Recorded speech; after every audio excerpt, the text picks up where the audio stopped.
Arkadaşlar şimdi bu peçeteliği yaparken kullanmış olduğum kağıdın ölçüsü 6 santime 13 santim. Yani eninin 2 katının bir fazlasını aldım.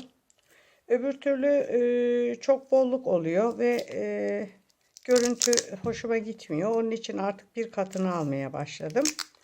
Şimdi bu kağıtlarımı bu şekilde kestikten sonra bu şekilde şeffaf koli bandıyla bantlıyorum. Böyle bütün kağıtlarımı bantlayacağım. Bu şekilde. Bantladıktan sonra katlayacağız. O katlamayı da göstereyim size. Bakın şu vaziyette. İçindeki hava kabarcıklarını almak için şöyle bir kartla içindeki hava kabarcıklarını alıyoruz ve katlamaya başlıyoruz.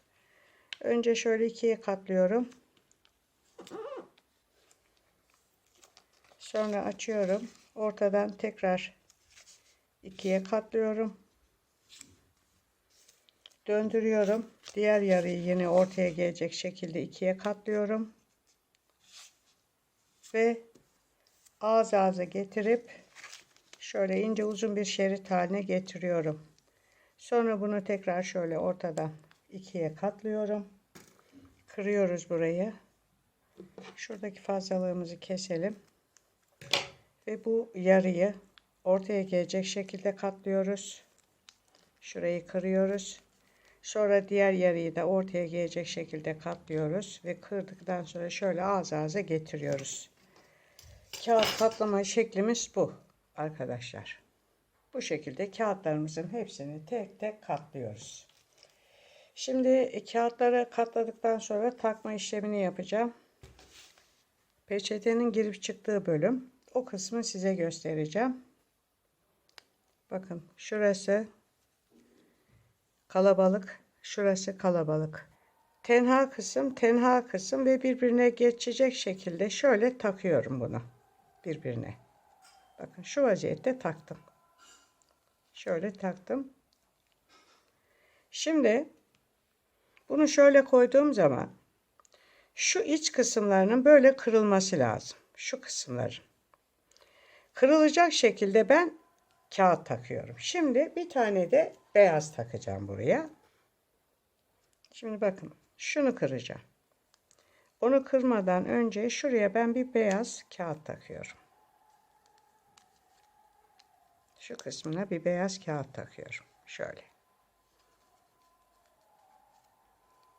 Bakın taktım.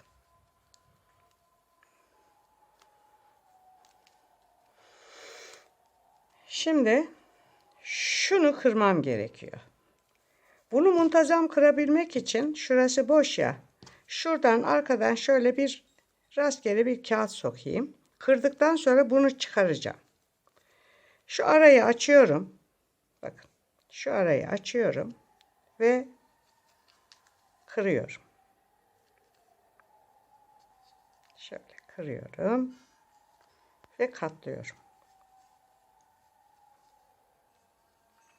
Bakın katladım. Ve bunu çıkartıyorum. Şunu çıkartıyorum şimdi. Bakın muntazam kırıldı. Gördünüz mü? Şimdi ne yapacağım? Bu beyazı kıracağım. Kahverengi kağıt takıyorum. Bir kahverengili beyazlı bir şeyim olacak. Peçeteliğim olacak. Şimdi bunu böyle taktım. Bu sefer neyi kıracağım? Şunu kıracağım. Beyazı.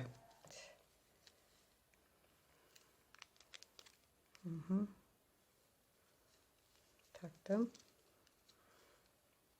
Şimdi bunu açıyorum arayı. Şunu kırıyorum beyazı. Bu tarafı güzel kırdım. Şimdi burayı da tam muntazam kırayım.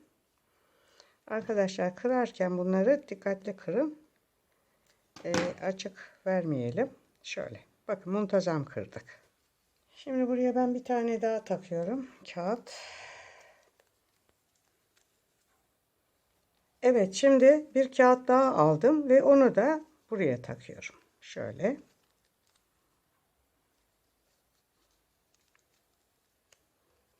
taktım. Şimdi bunu kıracağım. Hemen buraya ben bir tane beyaz kağıt takıyorum. Şu vaziyette.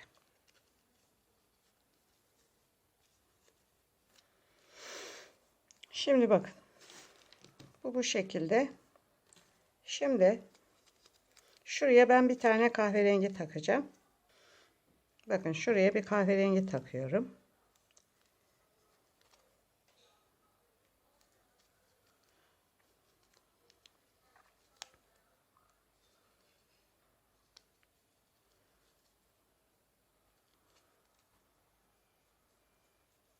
Bakın isterseniz şunu da kırabiliriz.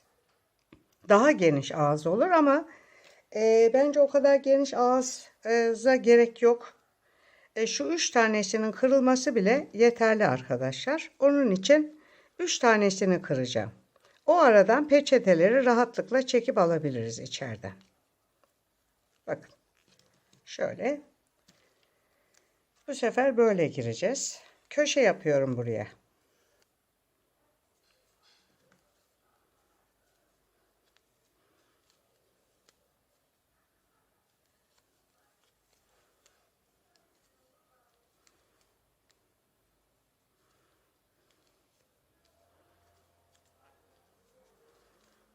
Böyle.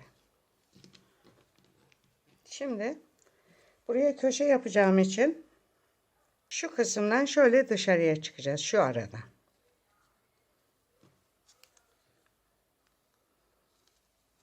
Bu şekilde dışarıya çıkıyoruz.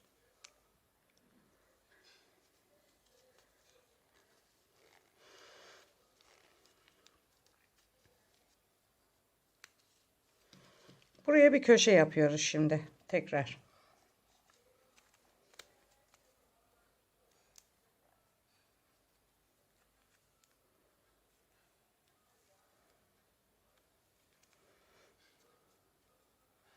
Şöyle iniyoruz aşağıya.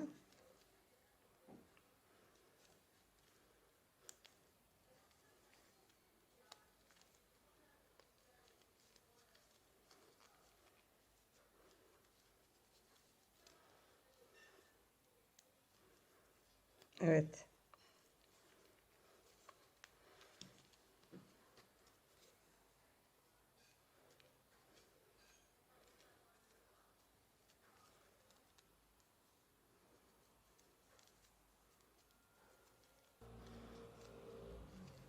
Evet.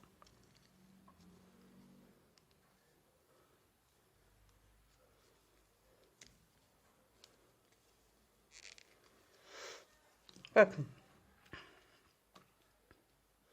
Şuralar böyle üşüyen kalacak. Şimdi buradan şöyle dışarıya çıkacağım. Şimdi buradan dışarıya çıkıyoruz. Şöyle.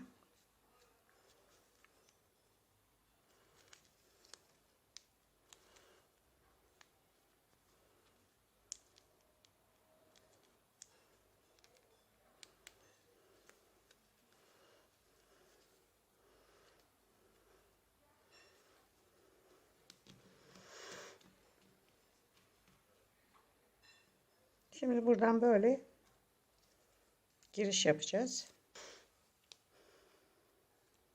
Şöyle gireceğim. Bunu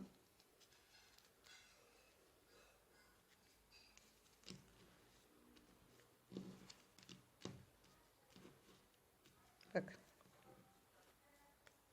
Şöyle çıkacağız.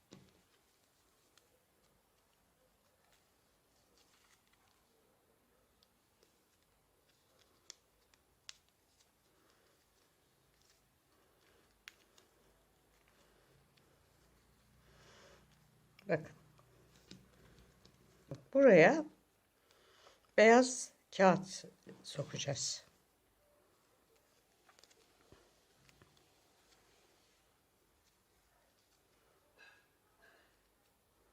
Şöyle. Şunu kıracağız. Şöyle açıyoruz arayı. Bu şekilde kırıyoruz. İki taraflı ve kapatıyoruz. Buraya şimdi şöyle bir kahverengi takıyoruz.